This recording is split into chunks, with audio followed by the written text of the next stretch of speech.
खूब हंसो और हंसाया करो, बैठे बैठे यूं ही मुस्कुराया करो। खूब हंसो और हंसाया करो, बैठे बैठे यूं ही मुस्कुराया करो। ना रहो तन्हाइयों में अकेले, कुछ न कुछ गुनगुनाया करो, कुछ न कुछ गुनगुनाया करो। खूब हंसो और हंसाया करो, बैठे बैठे यूं ही मुस्कुराया करो। देख दर्पण में चेहरा अपना, खुद को ही गुदगुदाया करो। देख दर्पण में चेहरा अपना, खुद को ही गुदगुदाया करो। समझेगा पागल मगर हंसेगा जमाना, वजह खुश होने की बन जाया करो। इन्हीं पंक्तियों के साथ हमारे आऊनी कराने जो गलत फंसे थे आगे भी राकेश जी से बात करना चाहूंगा। शिक्षक दिवस पर ये शब्दों से अनुरोध करें। सम्माननीय मचासी, इस भवानी मंडी शहर के नहीं झालावाड़ जिले राजस्थान और पूरे राष्ट्र में अपनी प्रसिद्धि का जो परचम लहरा रहे हैं, उन सबको मेरा प्रणाम। जो मेरे सामने यहाँ पर उपस्थित है मंचासी आदरणीय देवो साहब, यादगार मंच के संस्थापक, जो एक अपने नाम का मोहताज नहीं है, यादगार सांस्कृतिक मंच, उनके प्रणेता श्री डॉक्टर अनिल जी गुप्ता, जो सभी कलाकारों को स्वरों की माला भिगो के जीवन में इस भवानी मंडी शहर पर स्वर लहरियां आती जाती रहती है, एक मंत्र तरंगों के रूप में उनको भी मेरा प्रणाम। इधर भवानी मंडी साहित्य परिषद के संरक्षक श्री राजेंद्र जी आचार्य और अरुण जी गर्ग, जो वर्तमान में अध्यक्ष है साहित्य परिषद के, उनको भी मेरा प्रणाम। और जो उपस्थित साहित्यकार हैं, कवि हैं, सभी को मेरा प्रणाम। और इधर संगीत के हमारे विश्वजीत सेन और ढोलक वाला के आपको भी मेरा वंदन। बाल जन्मी को विशेष रूप से आज मैं वंदन करूंगा इस शिक्षक दिवस के अवसर पर। एक ऐसा शिक्षक जिसने इतनी सारी प्रतिभाओं को एक मंच में एकत्रित किया, और शिक्षक दिवस के अवसर पर एक शिक्षक ने कई सारे शिक्षकों को इस मंच पर सभी को इकट्ठा किया। अब बाल जन्मी में भी एक दो बार कहेंगे, जितने भी बैठे हैं वो हमारे लिए बहुत सा है।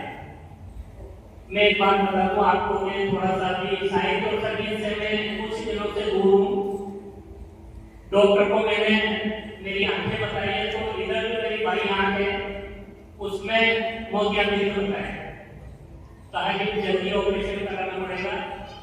तो मैंने उन्हें कहा कि कम से कम दिवाली तक रुक जाइए, दिवाली के बाद में मैं ऑपरेशन कराऊंगा। तो उन्होंने कहा कि दिवाली तक क्यों?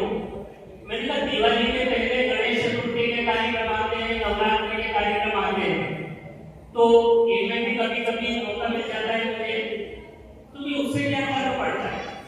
तो क्या मैंने कहा कि मेरे मोतियाबिंद में तो मुझे एक एक चीज चार चार नजर आती है, तो यहाँ जो 25 लोगों का सब मुझे चार चार नजर आ रही है, तो मुझे ऐसा नहीं लग रहा है श्रोता की कमियां।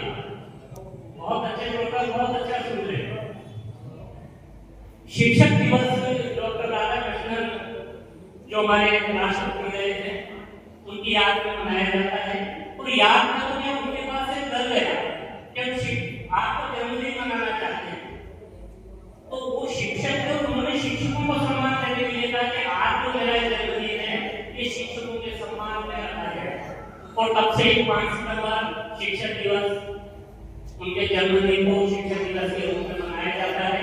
तो बहुत बहुत नमन डॉक्टर सर्वपल्ली राधाकृष्णन को, उनके जन्म में नमन, कि ऐसा व्यक्ति जिसने शिक्षक की गरिमा को पूरे अंतरराष्ट्रीय जगत में एक सितारे की तरह शिक्षकों को उन्होंने स्थापित किया। सबसे बड़े तो गुरु है। अब शिक्षक दिवस है तो शिक्षक की बात करना जरूरी है।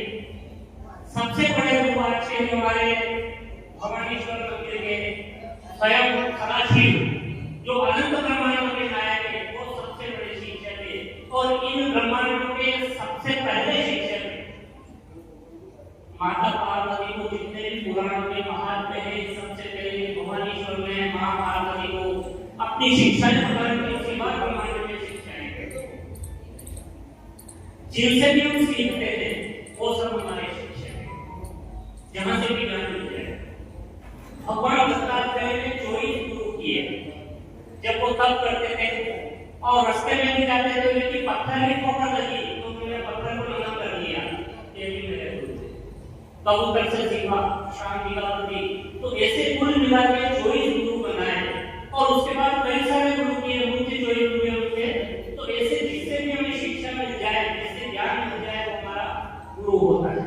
तो सभी गुरुओं को आज के पावन अवसर पर बहुत बहुत वंदन है।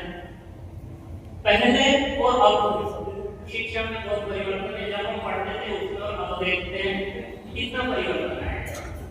आप सभी व्हाट्सएप पर कम से कम बहुत सारे ग्रुप से जुड़े हुए हैं। सबसे बड़ा ग्रुप अभी हमारा मोबाइल है, बहुत चीजें सिखाते हैं, काफी चीजें सीख रहे हैं मोबाइल से। व्हाट्सएप अभी भी यहाँ पे क्या मोबाइल की ओर ज्यादा ध्यान देते हैं, मंच की तरफ अपना इतना ध्यान नहीं देते हैं, क्योंकि सबसे बड़ा ग्रुप ही वही है और बहुत कुछ कहीं ना कहीं ज्ञान हमें तुरंत मिल जाएगा। एक बार से व्हाट्सएप चला रहे हैं और चलाते चलाते अपने घर को नहीं गए और दूसरे के घर में घुस गए, याद ही नहीं होने किसके घर में, पड़ोसी के घर में घुस गए और बैठ कर व्हाट्सएप चला रहे, फेसबुक चलाते हैं। अब वहां जो महिला थी उस मकान की मालिक थी वो भी व्हाट्सएप चला रही और वो भी आपके पास में बैठ गई, मैं आपको चाय बना के लाती, व्हाट्सएप भी चल रहा है, चाय भी बन रही है। इतने में उस महिला का पति आया और उस पति ने आके कहा सॉरी मैं गलत कर गया, वो भी व्हाट्सएप सबसे बड़ा व्हाट्सएप। अभी थोड़े दिन पहले ये ग्रुप में कई सारी अशुद्धियां आती, मैं ग्रुप में कई सारे मैसेज आते तो मैं लिख देता हूं उनमें तो ये मार रही है अशुद्धि यहाँ पे। तो एक बार ऐसी कोई बात चल रही थी तो मैंने लिखा कि पहले हमारी क्या आपकी मां का अशुद्धि नहीं होती, मैंने कहा नहीं होती थी, क्यों, मैंने कहा मैं इल्ला लिखाते। तो सामने वाले ने मुझे डांट दिया कि आपने इसी को इल्ला क्यों लिखा। यदि आप इल्ला जानते हो तो समझ रहे हो इस चीज को कि आप इसी को इल्ला लिख रहे थे। ये हमारा आज का साहित्य, आज का ज्ञान है कि हमें किस प्रकार का ज्ञान मिल रहा है।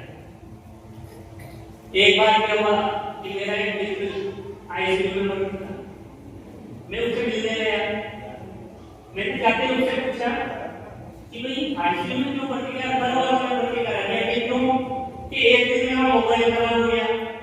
अब मोबाइल खराब हुआ तो मैं 8 बजे खाना खा के सो गया, 10 बजे समझे के बेहोश हो गया और मुझे आईसीयू में भर्ती किया। 24 घंटे ज्ञान लीजिए सारी चीजों से, फेसबुक से लीजिए, व्हाट्सएप से लीजिए।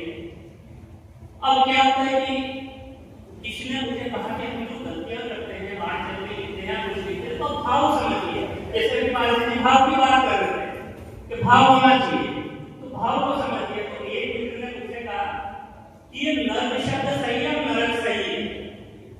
मैंने कहा कि आपको जाने से मतलब है, शब्द से मतलब है, भाव समझिए उस चीज का। तो हमें किसी भी चीज का भाव समझना चाहिए। बहुत सारे शिक्षक दिवस में सभी का वंदन है, अभिनंदन है और मुझे मंच प्रदान किए इसके बहुत बहुत साधुवाद, बहुत बहुत धन्यवाद। और बादशाह और ईश्वर में बहुत अच्छा संचालन कर रहा है, तीनों भाई कलाकार, इतने बड़े रेडियो श्रोता संघ जो है, आज रेडियो की जो उपयोगिता है, सामयिक जो उपयोगिता है, उसका प्रचार प्रसार के द्वारा जन तक इस सुविधा को जो पहुंचा रहे, जो पुनर्जीवित कर रहे इसको, तीनों भाइयों को बहुत बहुत मैं मेरे तरफ से शुभकामनाएं देता हूँ और भगवान शंकर महादेव के चरणों में नमन करके मेरा स्थान करता हूँ। आदरणीय